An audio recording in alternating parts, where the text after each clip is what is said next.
Hello there, we need to have a serious conversation. Well, it's actually not that serious, but it's definitely something that I've never addressed on this channel, and I've seen it pop up a lot more frequently in the last few months. And I'm gonna admit this annoys me, which is the main thrust of why I'm even responding, because I don't think a lot of people understand how YouTube works since the start of 2017. Over the last 9 years, I've made over 1,400 videos on my channel. I have videos on topics and subjects varying from every type of subject that you can possibly imagine. It's probably on this channel at some point. But back in the day, up until 2017, people knew me as the person who was completely unfiltered, meaning that I would say whatever I want, I would stand strong in my certain opinions or ideologies or perspectives. But most of all, I was known as a person with a sailor mouth, meaning that I used to swear a lot, and I used to even be quite vulgar in some instances. And I get a lot of comments on my videos all the time saying that they miss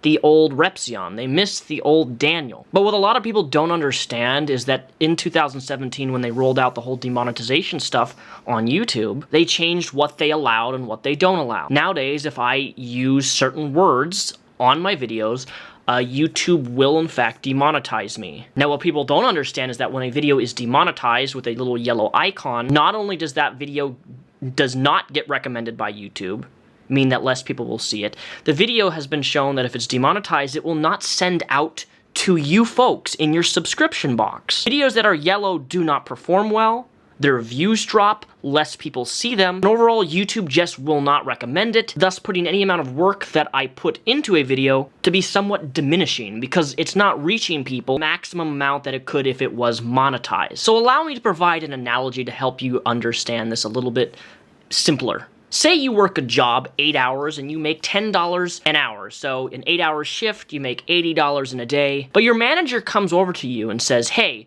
I want you to work tomorrow," and your manager says to you, "If you can go the entire 8 hours without swearing, we're going to pay you $50 an hour rather than 10. So a normal 8-hour day, you'd be making almost $300+ simply for not using profanity at the workplace. You probably shouldn't be swearing at the workplace to begin with if you're working with customers, but you understand what I'm saying. The question is, would you go that entire 8-hour shift without using swear words?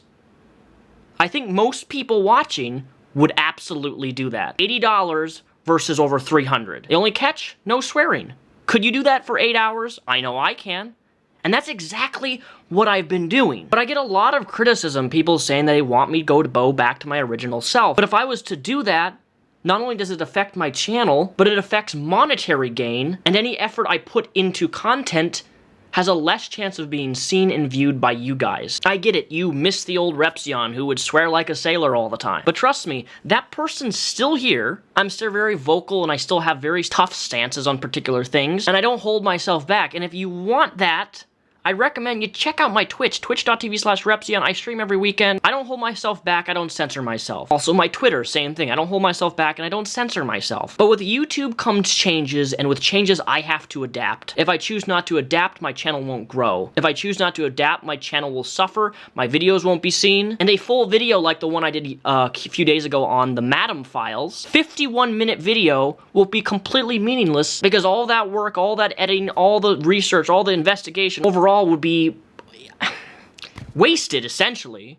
People will still see it, but it won't be maximized to the fullest, and I want people to see my content, but I also want that extra dime. I mean, wouldn't you if you could just not use certain words for 8 hours in a day? Or would you rather have $80 or $300+ for doing the exact same thing you normally do, just not using swear words? And you also have to remember is that I don't do YouTube full-time. It's not my job, it's not my main source of income. And as you've seen in the last few months, I've gotten a couple new sponsors of the channel, which has helped me massively. Since I just graduated a few months ago, I'm able to pay off a lot of my college debt, because I had about $5,000 to $6,000 in college debt, which is now roughly only $1,000 left I have to pay off, because I've landed these sponsors, and because I go out of my way to try to avoid using certain words, replacing certain words, and blurring certain words on the screen, because YouTube will demonetize me if I don't do that. It actually is far more work to censor myself and filter myself and, you know, blur certain words and things than for me just to, you know, be me and vocalize and speak how I normally do. It's actually caused me to try to be more creative on thinking of word substitutes to use towards other words that I would normally use on a day-to-day basis. But if you really want the unfiltered Daniel, the unfiltered Repzion, I'm telling you, go to my Twitch, go to my Twitter. These are places where I don't hold back. And I know people are gonna say, well, that means that, Daniel, you're a sellout. You're censoring yourself for money. And my response to that is, yeah. Because I don't need to swear in my videos. I don't need to be super edgy in my videos. I chose to be that in the past, and I liked being that in the past, but I can't ongoingly do that without YouTube essentially punishing me dramatically, and then all the work that I put into any of this, you know, YouTube stuff that I do on the side is completely utterly wasted. Whether I make money or not isn't actually the main crux of this. It's the fact that if I put effort into something like a video that's an hour in length, like the, you know, the Onision files, for example, that I made, it's almost at 1 million views. That video, despite it almost having 1 million views, I released it anyway despite it being demonetized. I did not make a single penny on that video. Because at that point, it wasn't about money for me. It was about having the, I can't even say that word, or the injustice of people who got hurt by Onision. It was about giving them a voice and showcasing something that hasn't been showcased in a full kind of documentary style report of Onision with stuff that I didn't even know until literally last month. That Onision Files video was released despite it being demonetized. Now, had that video been monetized, especially with the last few months, because the last few months of the year is the most profitable on YouTube, I roughly could have made almost $2,000 to $3,000 on that video.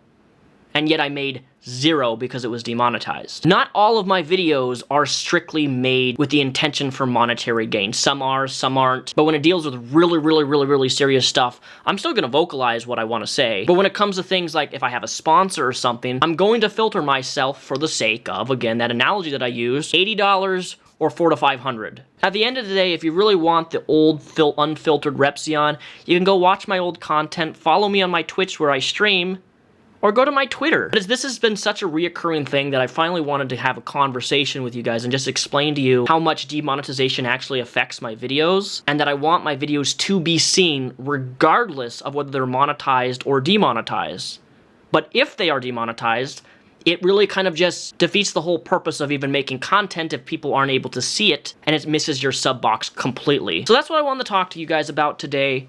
I hope this makes sense, and if people are still kind of frustrated that I filter myself in a lot of my content now, by all means, you can always feel free to unsubscribe to the channel. I'm not going to cater to people who are easily offended, and I'm especially not going to cater for people who demand that I do not filter myself because they want the old Repzion back. He's still here, it's just that in real life, you have to adapt to certain situations, online or in real life working a job. If you're not willing to make compromises and sacrifices, then what's life in general? Like, the whole process of growing and progressing as a human being is adapting, changing, and growing with time. Which is why I like making my X-Files series, is because the majority of the people that I cover on that don't adapt, they don't change. And that's what makes my X-Files series that I really thoroughly enjoy creating so successful, regardless if it's monetized or not. I will always try to go the extra mile to get my X-Files videos monetized, but the last few ones that I've made have not been that. In any event, I hope this clarifies some stuff. All my socials are linked down below.